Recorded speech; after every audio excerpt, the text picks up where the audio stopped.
Welcome back to my channel, honeys. I'm going to show you how I get these long, beautiful distress slash butterfly crochet locks. Okay, so I'm going to take these soft locks, and I like the way they look, but I kind of want them to be more roughed up, like as if I used Marley hair. So I'm going to distress them so that they look like this. They kind of have like a butterfly lock feel to them.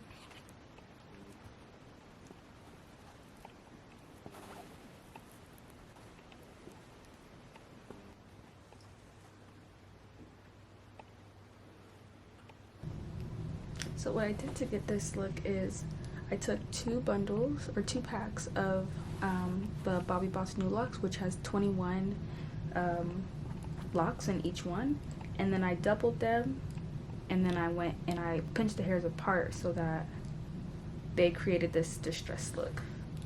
So I'm taking one pack here like this, and I'm taking another pack, so this together is 42. So what I do first is I take one of these from one pack, and then I take another one from the other pack, and I go ahead and take one of the loops here, and I make it a little bit bigger so I can fit my finger through, and then I take the end of the other one and I separate it into maybe 2 or 3 strands.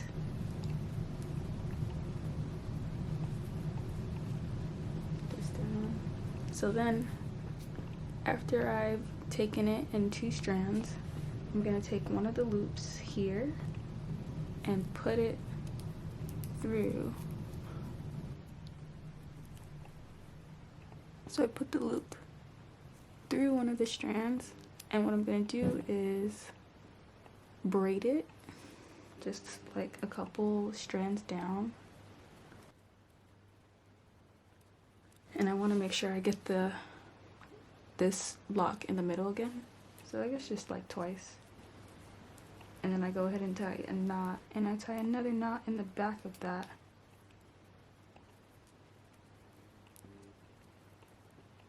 I take one of the strands and I wrap it one way, and I take the other strand and I wrap it this way. Take the other strand and wrap it around. And then I palm roll it. Bobbi Boss actually came out with these 36-inch hassle-free extended locks, so if you don't want to do this, you don't have to. You can always buy these instead, and it saves you time.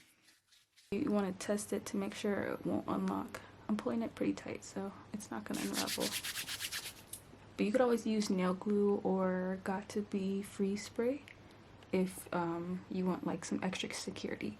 I wouldn't use a lighter because a lighter tends to make the hair stick together when you burn it. So then I'll just go ahead and start to separate the hairs. Because I know that when I wrap this on my hair, I'm gonna take some spring twists and wrap my hair around this, so I don't really need to distress the upper part too much.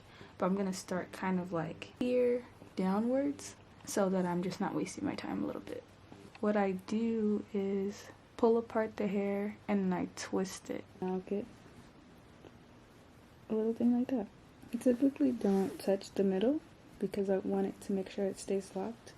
It's already pretty roughed up from me unraveling and stuff, so I'm just trying to make them distress, and if I can make them butterfly too, that's cool, but if not, I mean, it's fine. But that's where I get the little loops, by twisting, like by pinching the hairs, and I pull them apart and then I twist, so I get a little butterfly like that. I'll just pull it back just a little bit because you know how they're kind of stretchy. The soft lock is kind of stretchy, so I just pull it a little bit to make sure that I've done it right, essentially. So I just pull and twist, and then I pull it back.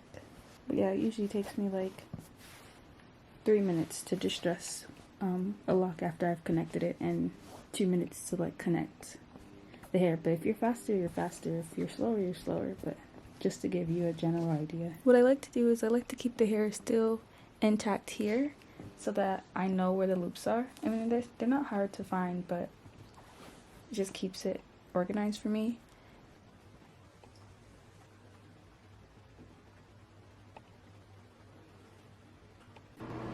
Okay, my hair looks crazy right now, but I basically did 1, 2, 3, 4, 5, 6, 7 sections, and then we're gonna part across. So at this point, I pretty much already did the braids off camera, and I used my favorite Black Panther Strong as the pomade to kind of just make sure that the braids are looking sleek or whatever. And then I braid the hair, but what's important to note is that you want to make sure that you keep it a little bit loose so that you have enough space to crochet the hair. And she's low-key kind of a look on its own, like the little braids or whatever. But yeah, no, moving on. This is another example of a way that you can do the braids. You can actually take the crochet and put one of the 3 strands through the hoop or through the loop, and then braid over the loop, if that makes sense. So it's basically trying to get away from making it so bumpy at the root so that when you wrap around it, it's very flat. And you could take this time to moisturize your hair as you're braiding it. For me, my hair was already pretty moisturized, but here I'm just like re-moisturizing my hair with a spray bottle, and then I'm taking Jamaican black castor oil to just really seal the ends. If you've been following my page for a while, you know that I always use this just because it's just so thick, you know? So you're going to take a crochet needle and the lock that you already extended and distressed, and you're going to crochet it into your hair. It doesn't matter if the needle is vertical or horizontal, as long as you left enough room for the braid to be crocheted. It shouldn't really matter. It's still flat vertically, and I'm going to show you horizontally. It's still pretty flat. But what's important here is that you open the loop and you only put the braid through the loop, not the crochet and the braid, just the braid. And it'll be flat, I promise. See? Look. Flat, flat. Like my ass. No, I'm just kidding. So next is a spring twist. I only pull one of these because one is enough, and I just crochet it again through the braid and I fluff it out as much as possible. It depends on you if you still want to keep the definedness of it, but I like it to kind of look roughed up and not silky. And then I pull it to one side so that it's as long as my braid, and I start to wrap at the root. And you want to make sure that you wrap tightly at the root, and wrap tightly around the braid to match the skinniness of the original crochet lock. And the butterfly part is pretty easy. You just use your thumb or your nail to prick a piece of the hair out, and then wrap over and under it to continue wrapping down the hair.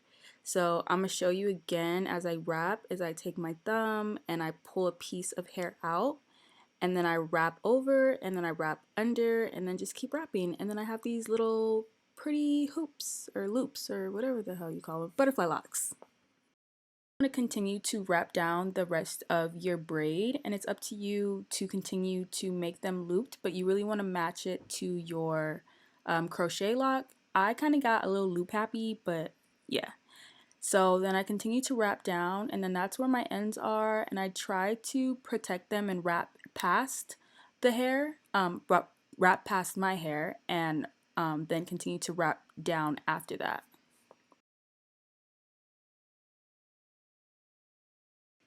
And to finish it off, I just pretty much created a loop and tied it. Like I just tied a knot once I wrapped past my hair, and I palm rolled it, just like we did like the lock and stuff.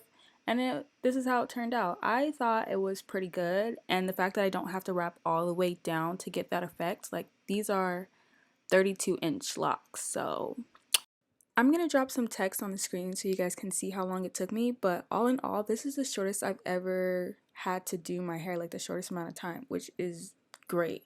The only con I would say is that it kind of sticks together a little bit, but like not annoyingly or anything. And if y'all want a video on how I avoid an itchy scalp or prep my hair before and after protective style, let me know in the comments. Don't forget to subscribe. Bye!